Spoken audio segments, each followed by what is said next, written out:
In the middle of tremendous darkness and personal tragedy, false lights are trying to guide us, and they can bring shipwreck. We must be focused on God's pathways and His light in the storms of life. Christ is the light of navigation.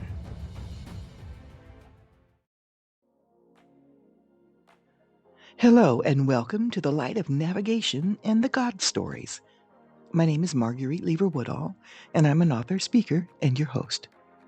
I write short stories about real-life supernatural encounters with God, and I love to explore what it means to follow God's pathways. In this episode of the God Stories called God and the Christmas Surprise, I share a poignant story about God's provision for a holiday visit. God gives good gifts to the people in our lives, and He does care about the provision for our goodbyes. Come and join me in the adventures of the God Stories and experience the encounters with the goodness of God, even in the middle of our life's storms.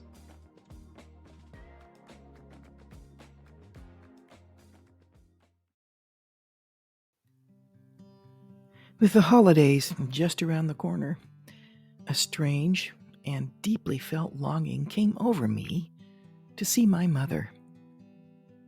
It was a sweet yet distinctly powerful draw that embraced me during the late summer of that year. I lived in another state altogether, and my finances wouldn't allow for a Christmas time visit. Money had been tight for some time, and many needs and wants went unmet.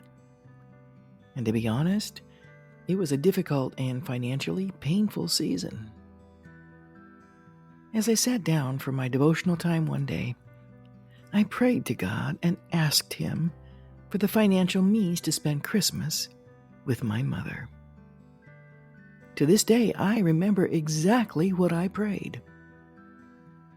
I said, "Lord, I have a deep longing to see my mom, and I want to spend Christmas with her this year. Would you make a way for me to go? And even better, would you make it a surprise?" I kept my prayer request to myself because it was deeply personal.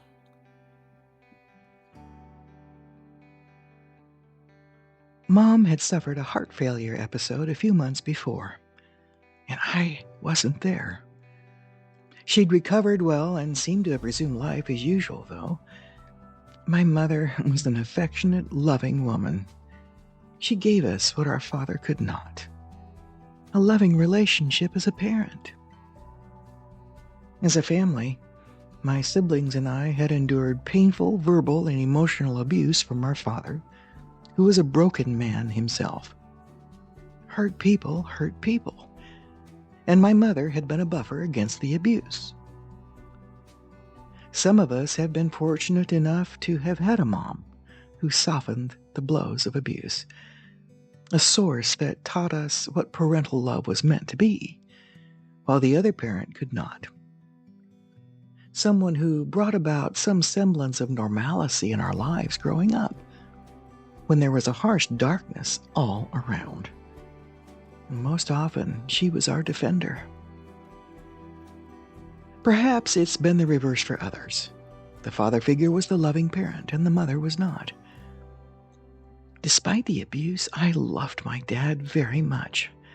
But honestly, I don't know how Mom endured 47 years of the same abuse. This was certainly a credit to her as a Christian.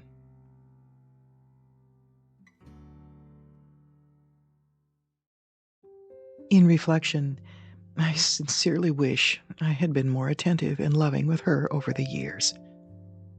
My father's critical attitude had become part of my life early on, and I did not honor or love her well. The abuse drove me away into my own world, too. I did not have a close relationship with my siblings either. The distancing and lack of relationship was a result of a subconscious, every man for himself attitude that I believe we'd all adopted to escape the abusive environment. How is it that we don't appreciate or see the goodness God puts in our lives through others when it's right in front of us? Mom was God's good gift to us. She had her faults and flaws, of course, but I can say this without a doubt. She was a saint, an oasis in life growing up.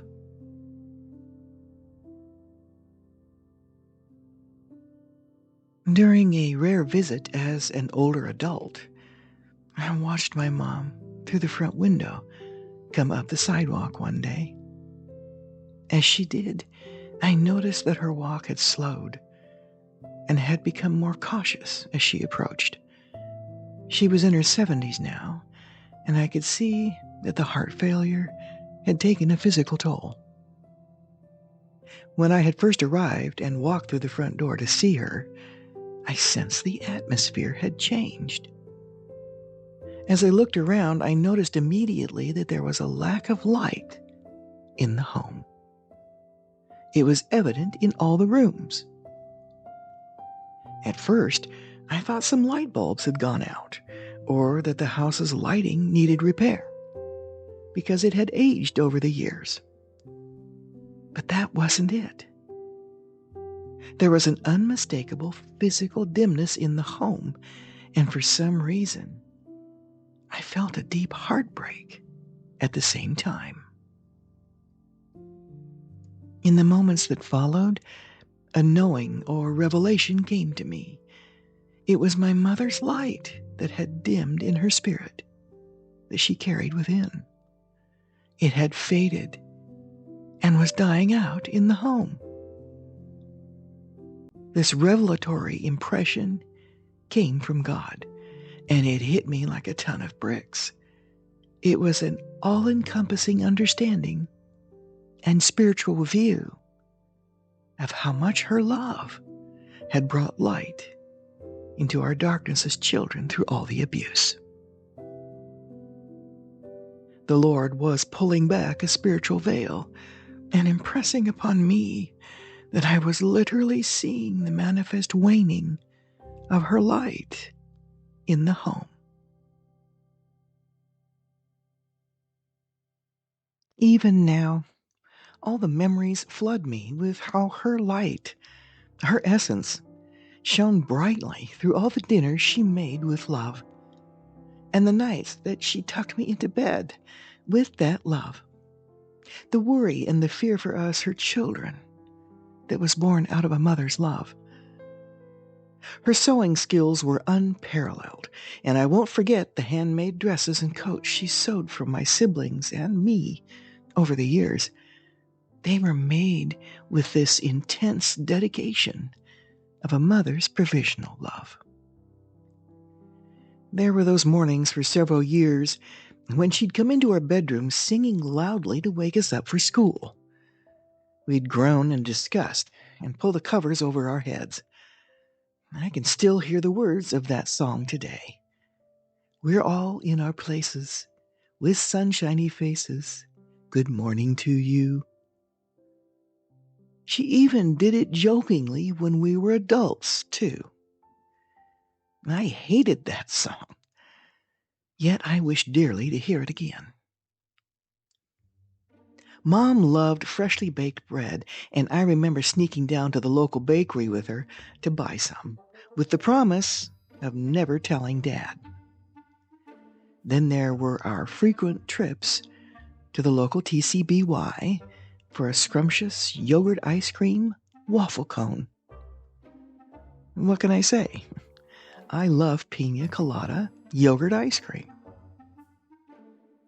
Mom also had a reputation as a consummate shopper.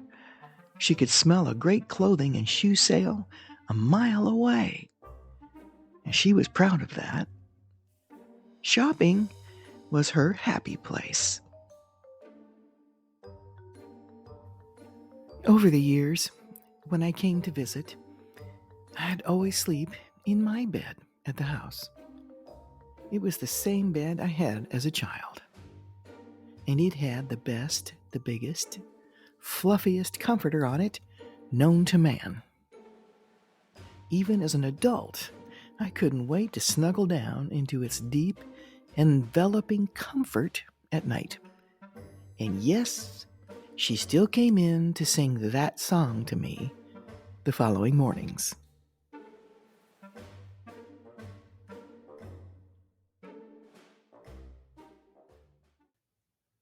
I'm biased about my mom, though I do know she had faults. But more than anything else that I can recall, it's about her love, her selflessness that comes to mind. It's a mother's love that looks past your faults and flaws, that moves forward with you into the future, that also holds you close with a warmth that can only come from God's design. It's the kind of deeply felt love that weeps with you and rejoices with you too. I had no idea that a person could have a God-inspired light that literally illuminates a home, like a light bulb. We don't often see it until an event changes everything, or God pulls back the spiritual veil to see it. I'm still to this day trying to comprehend this spiritual component of our humanity that is physically present, and we're usually oblivious to it, or it isn't discerned with the natural eye. It's a literal light that can be present within a person, a light of love that can be seen if God's Spirit opens our eyes to it. Mom and I talked together for some time during this visit. I knew she was hurting deeply and was at a breaking point emotionally. The 47 years of verbal and emotional abuse had finally worn her down. I could hear a hopelessness in her words during my stay. We shared loving moments and deep conversation, and we also prayed. After the visit that I've spoken of here, and 5 months later, my mother passed away. This singular visit was the answer to my prayer. The prayer request for a Christmas-time vacation to spend time with her there. My sister Ruth had called me exactly 2 weeks after I'd prayed for God's provision to see her. "I want to buy you an airline ticket to come and see Mom and Dad for Christmas this year," she said.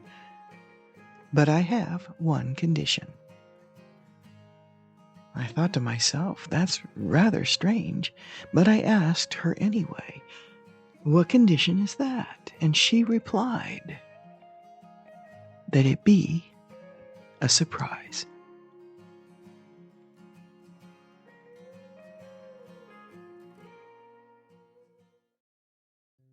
Thank you so much for taking time to listen to my story. God gives good gifts through the people in our lives, and He does care about provision for goodbyes. If this podcast has blessed you, pass it on. Your comments are valued, and subscribing is also appreciated. Stay tuned for the next God Stories adventure that's coming soon.